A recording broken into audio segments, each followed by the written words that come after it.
এখন আওয়ামী লীগের ধারাবাহিকতায় কখনো ভোটারবিহীন নির্বাচন, কখনো রাতের ইলেকশন, কখনো আমিডামি নির্বাচন, এই ধারণা থেকে এদেশের সুশীল ক্যাচালকারীরা, সুশীল যারা তারাই ক্যাচালকারী, তারা আর বের হতে পারছে না।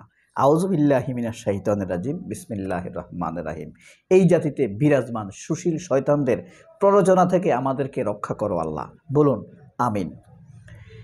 এই আমিন বলার সাথে সাথে আপনাদেরকে একটি প্রশ্ন করে রাখি। আমি রিকশায় উঠি, গাড়িতে উঠি, বাসে উঠি, পাশে যে থাকে সবাইকে জিজ্ঞেস করি, আসলে নির্বাচন নিয়ে কি ভাবছেন ভাই? বেশিরভাগ উত্তর দেয়, ভাই নির্বাচন নিয়ে কি ভাববো, আপাতত নির্বাচন না হলেই ভালো, নির্বাচনের পরিবেশ নেই। কিন্তু কিছু প্রেসক্রাইবড দালাল এবং অ্যাসাইন্ড বানাটিয়া অ্যাক্টিভিস্ট, তারা নির্বাচন করে করে একটা জোয়ার তুলে ফেলেছে, মিডিয়াকে, চ্যানেলগুলোকে, টকশোগুলোকে সেই সুতায় আবদ্ধ করে ফেলেছে।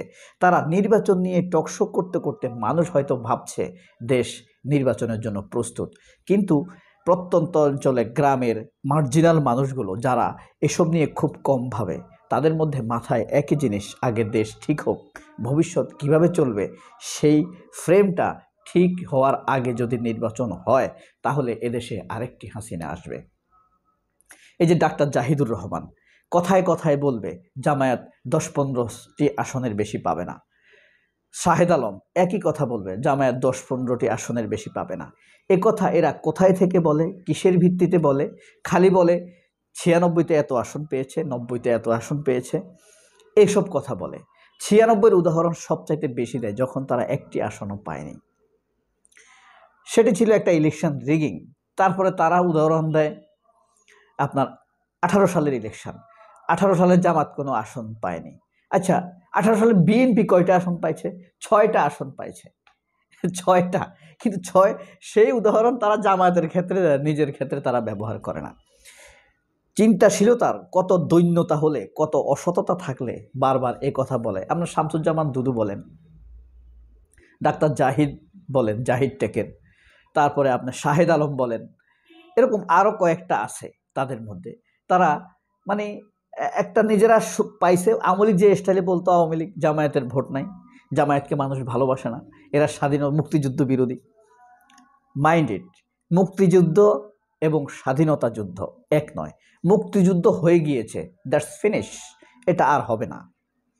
আর স্বাধীনতা যুদ্ধ কিন্তু চলমান।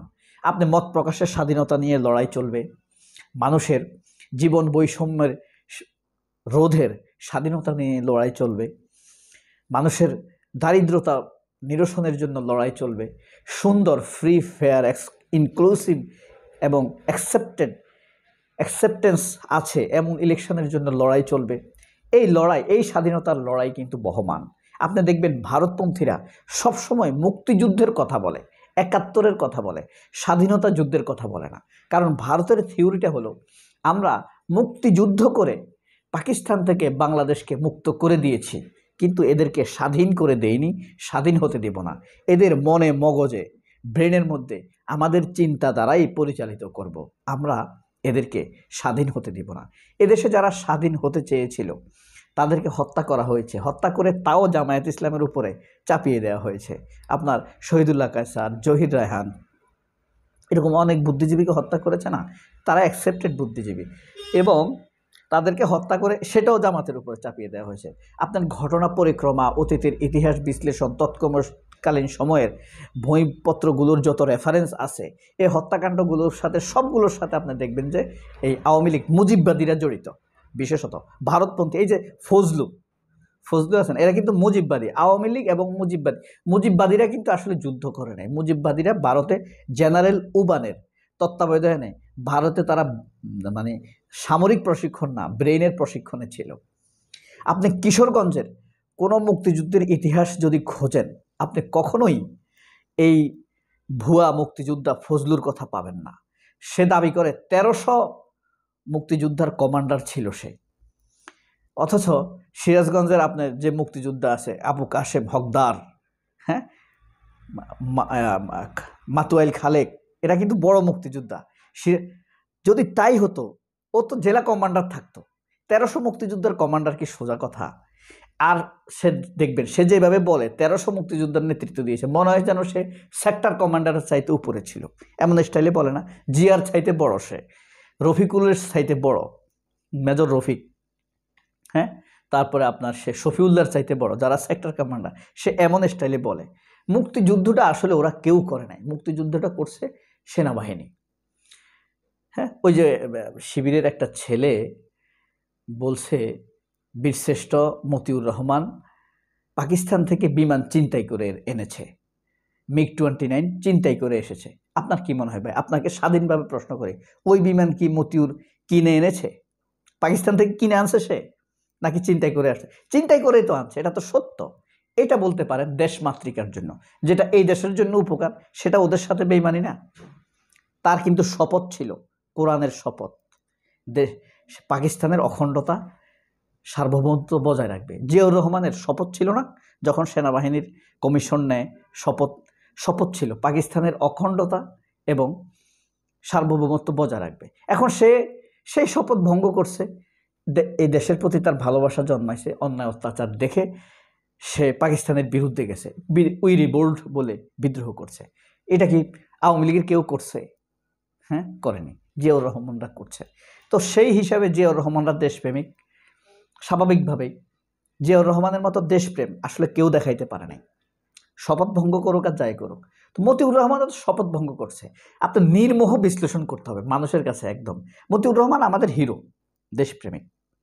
সে পাকিস্তান থেকে বিমান চিন্তাই করে এনেছে, এটা বহু বইতে লেখাও আছে। হাইজ্যাক লেখা আছে, বিনা হাইজ্যাক করে এনেছে।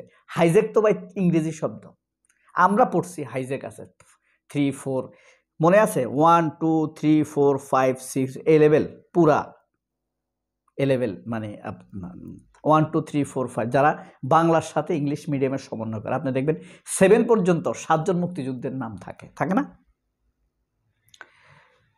মহিউদ্দিন, মোস্তফা কামাল, এই মহিউদ্দিন দিয়ে শুরু, তারপরে মোস্তফা কামাল, তারপরে রুহুল আমিন, তারপরে মতিউর রহমান, এভাবে যায়। সে 7 জন বীরশ্রেষ্ঠ। বাংলাদেশে কিন্তু জীবিত কোনো মুক্তিযোদ্ধা বীরশ্রেষ্ঠ নাই।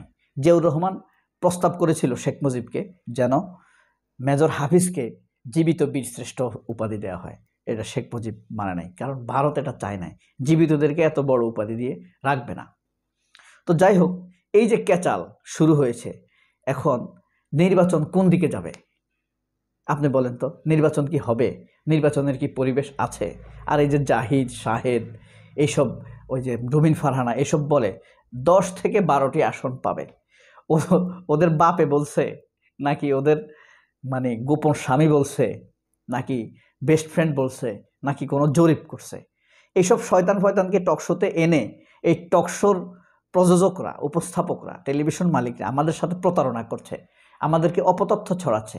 একজন মানুষের কাছে আমরা সঠিক তথ্য পাই, সেটা হলো পিনাকি ভট্টাচার্য। আর একজন মানুষ আমাকে দোলছোল বলে, এদিকে একটা বলে এদিকে একটা বলে, সেটা হলো নুরুল হক নূর। তবে লড়াই চলছে আব্দুল্লাহ মোহাম্মদ তাহের এবং সালাউদ্দিন আহমেদ, দুইজনে কিন্তু মানসিকভাবে একই ঘরানার বলতে বুঝছেন, দুইজনের সুতা কিন্তু একই জায়গায়, তবে দুইজন এখন লড়াই করছে। সবাই অনেক ভালো থাকবেন। আল্লাহ হাফেজ, আসসালামু আলাইকুম।